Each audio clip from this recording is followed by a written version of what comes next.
We're going to be talking about the Matt Reeves trilogy that starred Andy Serkis as Caesar and how it compares to the Kingdom of the Planet of the Apes that just came out. Let's kick things off by talking about the characters. Now, I know that Caesar had 3 movies to develop his character and give us that progression. I mean, Caesar has become a literal movie icon because of how well he was portrayed, his development, and the quality of the writing. If you were to show his picture to someone, they would probably know what movie he came from. In the trilogy, we follow the incredible journey of Caesar, played by Andy Serkis. His evolution from a captive chimpanzee to a revolutionary leader is nothing short of mesmerizing. We see him become a leader of the apes, but also a symbol of hope for them since they're being hunted by the humans and they aren't able to coexist. Caesar even finds love and eventually has a family, which leads him to being even more relatable to the audience. Caesar teams up with multiple human characters, most notably Malcolm and Dawn of the Planet of the Apes. Malcolm and Caesar's connection might be the most important and meaningful in the entire trilogy. 2 individuals who only want to help their family and their kind and don't want a war or conflict. Both of their journeys mirror each other. Now in Kingdom of the Planet of the Apes, we're introduced to an entire new cast. And the new lead is a character named Noah. Noah is extremely relatable to kick off the story. He's the son of Koro. Koro is a high rank among the tribe, and the tribe is really connected to birds, namely eagles. They even have a ceremony where they steal an egg and nurture it until it hatches, and then they're bonded to them. Think Avatar, but minus the ponytail connection thing. Koro takes care of all the eagles, and he's in charge of it all. Noah wants acceptance from his father and his mother. Relatable, right?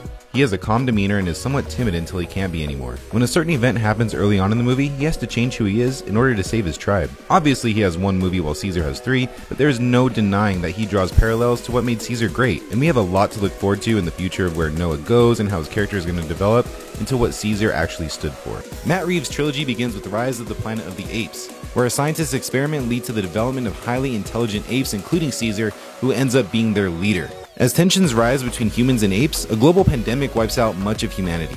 In the second installment, Dawn of the Planet of the Apes, Caesar and his apes establish a thriving community in the Redwood Forest, while the remaining humans struggle to survive in a post-apocalyptic world. Conflict erupts between the 2 groups, threatening to ignite a full-scale war of dominance. And then the trilogy concludes with War of the Planet of the Apes as Caesar seeks revenge against a ruthless human colonel who leads the military faction determined to eradicate the apes. The great thing about the trilogy is that each movie stacks on top of each other and tells a complete story that makes sense. And hats off to Matt Reeves, because he made each movie feel different, look different, and be about something different, and even have different themes while still continuing the story of Caesar and how the apes take over. Through the destructive nature we see displayed throughout the trilogy, we also see hate and revenge play a part. Ultimately, through Caesar though, the story is about compassion and empathy towards others. Now, the plot of the trilogy and how everything just develops over time is one of the many reasons why this is regarded as one of the best trilogies of all time. Now, Kingdom of the Planet of the Apes takes place 300 years after Caesar's sacrifice. And even though Caesar isn't in the film, he plays a massive role in the story. A young chimpanzee named Noah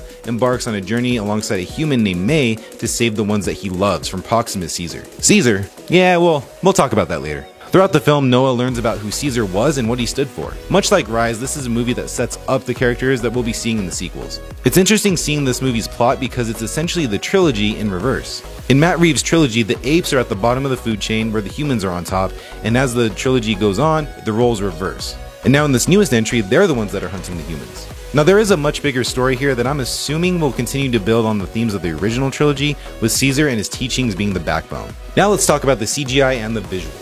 Back in 2011, when we got Rise of the Planet of the Apes, the world has never seen anything like that before. Sure, we had Lord of the Rings years before, and then we had Avatar after that to show us how far the technology has come. But then we got Rise of the Planet of the Apes, which brought the apes to life with breathtaking realism. The Planet of the Apes trilogy set a new standard for motion capture technology. From the subtle nuances of their expressions to the majestic landscapes that they inhabit, every frame is a testament to the power of visual effects. And the best part, each entry in the franchise just got better and better with the visuals. And then we cut to 2024, where CGI and visuals in movies are more of a hit or miss than ever. Luckily, Kingdom of the Planet of the Apes gave us arguably one of the best looking movies ever. The movie is gorgeous. There was no point while I was watching the movie that any of the characters or the environments looked out of place. And for a movie that relies on CGI almost entirely, this is important and it can either make or break the movie.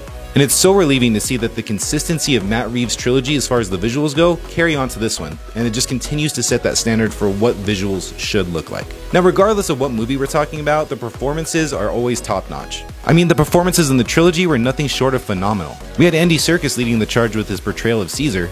I can't say enough good things about the emotion, the intensity, and everything else you could possibly want in a role. There's a reason that Andy Serkis is the best in the business when it comes to these kind of movies. Now, the human characters portrayed by the talented actors such as Jason Clarke and Woody Harrelson, they both leave lasting impressions with their portrayals of their characters. And you know we can't forget about one of the best actors ever, Gary Oldman. Throughout the entire trilogy, they recruit solid actors and they always deliver.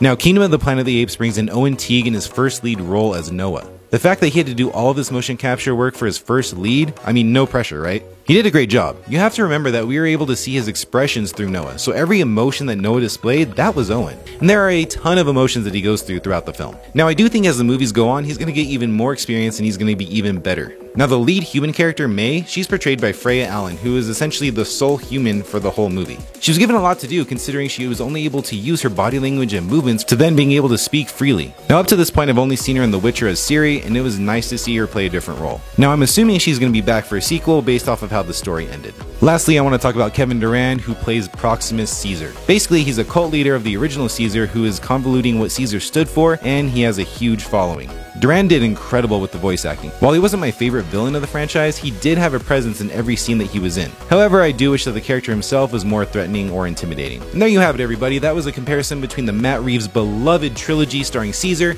and the new Kingdom of the Planet of the Apes. Whether you're a diehard fan or a newcomer to the franchise, there is plenty to be excited about. Now, as far as which movie is best, that's going to be different for everyone, and I think that is such an awesome thing. I mean, let's talk about that. If you ask someone what their favorite movie in the Dark Knight trilogy is, it's probably going to be one answer across the board. The fact that whichever Planet of the Apes is your favorite, there is little to no argument to be made of why you would be wrong. All four of these movies are great and should be seen by everyone. And based off of Kingdom of the Planet of the Apes, the franchise is in good hands. Thanks for watching, everybody. If you liked the video, remember to subscribe to my channel for movie news, reviews, rankings, recaps, and more. Until next time, everybody, see you later.